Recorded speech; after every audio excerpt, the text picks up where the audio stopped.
समझते हैं चंद्रयान 2 के साथ एक्चुअल में क्या हुआ था, कैसी परिस्थितियां होती हैं लैंडिंग के दौरान चंद्रमा के साउथ पोल में, और क्यों वहां लैंड करना बेहद मुश्किल है। देखिए, चंद्रयान 2 एकदम सही तरीके से जा रहा था। देखिए, अभी हमने वीडियोस में, हमारे वीडियोस अगर आप लगातार देखते होंगे तो हमने दो वर्ड काफी बार यूज किए हैं। एक है डी बूस्टिंग और दूसरा है डी ऑर्बिटिंग। हम सब जानते हैं कि चंद्रयान 3 आज की तारीख में चक्कर काट रहा है चंद्रमा के। तो एक वो सर्कुलर मूवमेंट, एक हॉरिजॉन्टल मूवमेंट कर रहा है, तो एक सर्कुलर मूवमेंट कर रहा है, एक हॉरिजॉन्टल मूवमेंट कर रहा है चंद्रमा के इर्द गिर्द। अब यहां पर एक हॉरिजॉन्टल वेलोसिटी है और एक वर्टिकल वेलोसिटी भी है।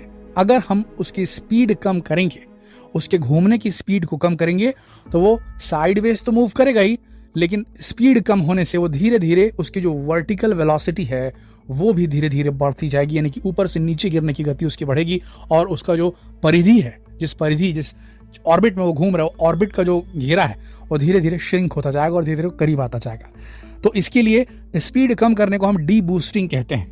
और जब डी बूस्टिंग होती है तो ऑर्बिट छोटा होने लगता है और सतह के पास यान जाने लगता है, इसे कहा जाता है डी ऑर्बिटिंग। लेकिन दोस्तों, ये काम इतना आसान नहीं है। अगर आपको यान को सतह के करीब लेकर जाना है तो उसके लिए आपको उसकी वेलोसिटी कम करनी पड़ेगी, उसके घूमने की। वो घूम क्यों रहा है? लूनर ग्रेविटी में फंस करके वो घूम रहा है। तो अब हमको कुछ ऐसा करना होगा कि वो ग्रेविटी के अगेंस्ट काम करे। तो धीरे धीरे धीरे धीरे उसका साइडवेज घूमना कम होगा, और जब साइडवेज घूमना कम होगा तो ऑटोमेटिकली जो चंद्रमा की ग्रेविटी उसको अपनी तरफ नीचे पुल करेगी और धीरे धीरे उसका ऑर्बिट छोटा होने लगेगा। तो यहाँ पर ओरिएंटेशन बहुत मान रखता है। तो ओरिएंटेशन में आप देखेंगे, ओरिएंटेशन कहने का मतलब, पहले अभी जब चक्कर काट रहा है तो वो हॉरिजॉन्टल है, उसे वर्टिकल करना पड़ेगा नीचे आते समय। तो ये बहुत महत्वपूर्ण लम्हा था चंद्रयान 2 के लिए। तो सबसे पहले जब वो 30 किलोमीटर की हाइट पे था, तो 30 किलोमीटर की हाइट से उसे 8 किलोमीटर 7-8 किलोमीटर की हाइट तक लाया जाना था, और ये रफ ब्रेकिंग फेस इसे कहा जाता है, जिसमें वो आराम से आता है। इस वक्त ना उसके कैमरे सही से काम करते हैं, याद रखिएगा, कैमरे ही उसकी आंखें हैं, उसकी इंद्रियां हैं। वो ही जितना इन्फॉर्मेशन खींचेंगे, देंगे, उसी इन्फॉर्मेशन को रीड करके कहाँ उतरना चाहिए, कितनी दूरी है सतह से, यान की ये सब इन्फॉर्मेशन चंद्रयान के लैंडर को देता है। अब इस समय वो चीजें तो काम नहीं करती, यहाँ पर इनर्शियल सिस्टम्स काम करते हैं, इनर्शियल वेलोसिटी सिस्टम्स काम करते हैं जो अंदर फीड रहते हैं, और वो बताते हैं कि आपकी स्पीड कितनी रखनी चाहिए इस ऑल्टीट्यूड से नीचे उतरने में। तो रफ ब्रेकिंग फेज पूरा होता है, 8 किलोमीटर तक पहुंच जाते हैं। चंद्रयान 2 भी पहुंच गया था। उसके बाद 8 किलोमीटर से 5 किलोमीटर में आना होता है। 5 किलोमीटर, 4 किलोमीटर, 2 किलोमीटर, उसके बाद में फाइन ब्रेकिंग फेज शुरू होता है। तो अब ये पावर्ड ब्रेकिंग फेज होता है। पावर्ड ब्रेकिंग फेज अब 8 किलोमीटर की हाइट से नीचे की तरफ आना होता है। इसे पावर्ड ब्रेकिंग फेज भी बोलते हैं। जब थ्रस्टर्स शुरू हो जाते हैं और जब लूनर ग्रेविटी उसको अपनी तरफ खींचती रहती है चंद्रयान को, तो वो अपने थ्रस्टर्स को ऑपोजिट साइड, यानी कि सरफेस की तरफ ही मार करके अपनी गिरने की स्पीड को कम करते जाते हैं। ये याद रखिए, हमको इवेंचुअली 0 की स्पीड में पहुंचना है, तब हम लैंड कर पाएंगे नीचे, सबसे नीचे। तो अब यहां पर क्या हुआ, यहां पर एक कैमरा कोस्टिंग फेज चलता है। जब ये 8 किलोमीटर की हाइट पे चंद्रयान 2 पहुंचा, तब इसे इस प्रकार से डिजाइन किया गया था कि अब ये जो है रोल ना करे, चक्कर ना काटे, अपने आप को ओरिएंट ना करे अलग अलग डायरेक्शन में, एंगल्स में। क्योंकि देखिए, जैसे अपन मोबाइल से फोटोग्राफ खींचते हैं या कैमरा DSLR कैमरे से खींचते हैं, तो आपने एक ऑटो फोकस वाला देखा होगा और एक खुद से फोकस करने वाला सिस्टम रहता है, मैनुअल फोकस। तो चीज़ों को फाइंड आउट करने के लिए आपको टाइम लगता है ना, आप मैनुअली करें या ऑटो फोकस से करें। ऑटो फोकस थोड़ा टाइम लेगा, और आपको जिस चीज़ पे फोकस करना है वो अपने आप ऑटोमेटिकली फोकस कर देता है, नहीं तो आपको उंगलियों से उसको फोकस रिंग को घुमा करके फोकस करना रहता है। इसे कहते हैं कैलिब्रेशन। ये कैलिब्रेशन उस कैमरे को भी करना पड़ता है, हालांकि वो काफ़ी हाईटेक होता है, वो बहुत जल्दी करता है, और उसके लिए भी टाइम लगता है। तो कैलिब्रेशन यहाँ पर, क्योंकि उसकी इंद्रियों को एकदम साधना पड़ेगा पहले। अगर वो कैमरा काम नहीं करेगा तो ऑनबोर्ड कंप्यूटर्स को पता कैसे चलेगा कि नीचे क्या है। कैमरे का ही 3D मॉडल बना करके ऑनबोर्ड जो उसके अंदर प्रोसेसर्स लगे हुए हैं, जो आर्टिफिशियल इंटेलिजेंस डाला गया है, फीड किया गया एल्गोरिदम, वो उसको 3D मॉडल बना के स्टडी करता है। यहाँ डेप्थ ज़्यादा है, यहाँ डेप्थ कम है, यहाँ रफ कम है, यहाँ लाइट ज़्यादा है, यहाँ उतरते हैं, ऐसा पूरा प्लानिंग करता है। तो उसको देखने के लिए तो टाइम लगेगा, उसको कैलिब्रेट करना पड़ेगा।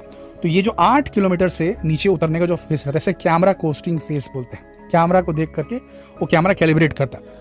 यहाँ पर हम आपको बता दें दोस्तों, सिर्फ कैमरा कैलिब्रेट नहीं करता, कैमरा का लेंस कैलिब्रेट नहीं करता, बल्कि यहाँ पर कैलिब्रेशन लेजर्स का भी होता है। लेजर वेलोसिमीटर भी रहता है, लेजर भी से लेजर मार करके चेक।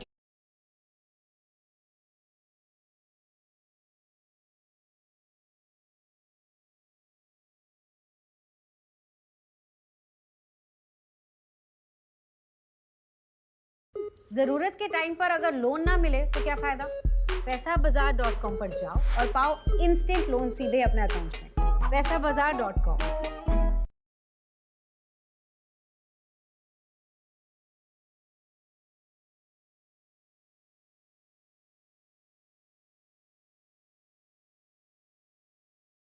ग्राहक सेवा केंद्र खोलना हुआ आसान। मात्र 5 मिनट में अपना ग्राहक सेवा केंद्र खोलें डिजिटल ग्रामीण सेवा के माध्यम से।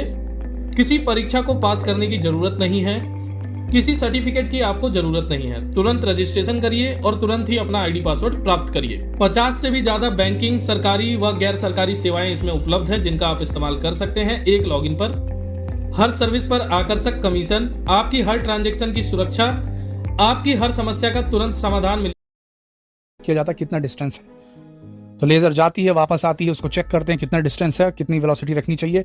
तो लेजर को भी कैलिब्रेट करना पड़ता है, रेडियो सिग्नल्स को भी कैलिब्रेट करना पड़ता है, रेडियो वेलोसिटी मैपर भी रहता है इसके अंदर। तो तीनों चीज को कैलिब्रेट करने के चक्कर में इसरो ने चंद्रयान 2 में एक काम किया। उसने जो एटीट्यूड है चंद्रयान 2 का, एटीट्यूड किसे कहते हैं? आगे पीछे, ऊपर नीचे और रोल करना, टिल्ट करना, अलग अलग एंगल्स को बोलते हैं एटीट्यूड। किस उसमें रखा हुआ है, तो उसके एटीट्यूड को लॉक कर दिया था कि इस टाइम पे, क्योंकि इसको कैलिब्रेट करना है अपने सारे सिस्टम को, तो एक ही डायरेक्शन में बना रहे चंद्रयान। तो सारा उसका जितना भी सिस्टम है, चाहे वो कैमरा लेंस हो, चाहे उसका लेजर हो, चाहे रेडियो हो, कैलिब्रेट कर ले अपने आप को। उसके बाद जो उसको दिखे उसके अकॉर्डिंग वो मैनेज करे।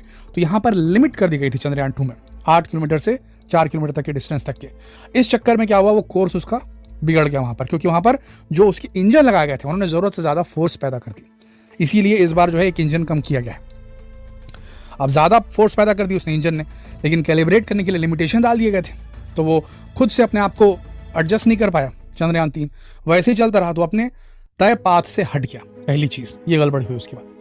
अब ये तय पाथ से हट गया तो जब वापस उसको 4 किलोमीटर के बाद में उसको लिमिटेशन उसका हटा करके उसे वापस से खुद अपने आप को करेक्ट करने का जब उसे मौका मिला, तब तक बहुत देर हो चुकी थी। और उसको वहां पर भी लिमिटेशन दी गई थी कि इतना रोल ही 1 सेकंड में वो करेक्ट कर सकता है, यानी कि अगर घूमने भी लग गया स्पेस में तो उसे इतना डिग्री ही 1 सेकंड में करेक्ट करने की अथॉरिटी दी गई थी चंद्रयान 2 के एल्गोरिथम को। क्योंकि अगर ज्यादा दे दी जाती तो हो सकता था कि वो खुद भी रोल जनरेट कर देता, रोल चक्कर काटने लगता, लेकिन यहाँ वो खुद ही चक्कर काटने लगा, वो अपने आप को करेक्ट नहीं कर पाया और इस चक्कर में वो क्रैश लैंड हुआ।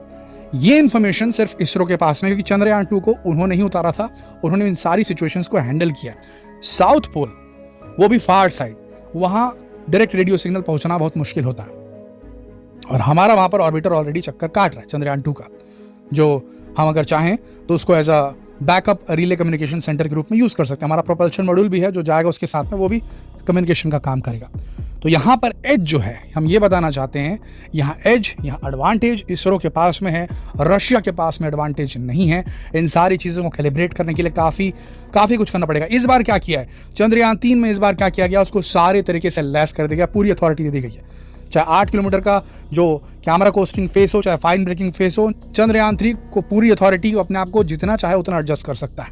पहली चीज़ की गई है, सारे सेंसर्स की फ्रीक्वेंसी बढ़ा दी गई है, ठीक है। एक इंजन कम कर दिया गया ताकि ज़्यादा थ्रस्ट न पैदा हो। उसके लेग्स को इतना स्ट्रॉन्ग किया गया है, भाई काफ़ी वजनी है वो लैंड, फिर भी कहा गया कि 3 मीटर प्रति सेकंड की स्पीड से भी अगर उतरा तो भी झेल लेगा, तो काफ़ी स्ट्रॉन्ग बनाया गया हर एंगल से उसको।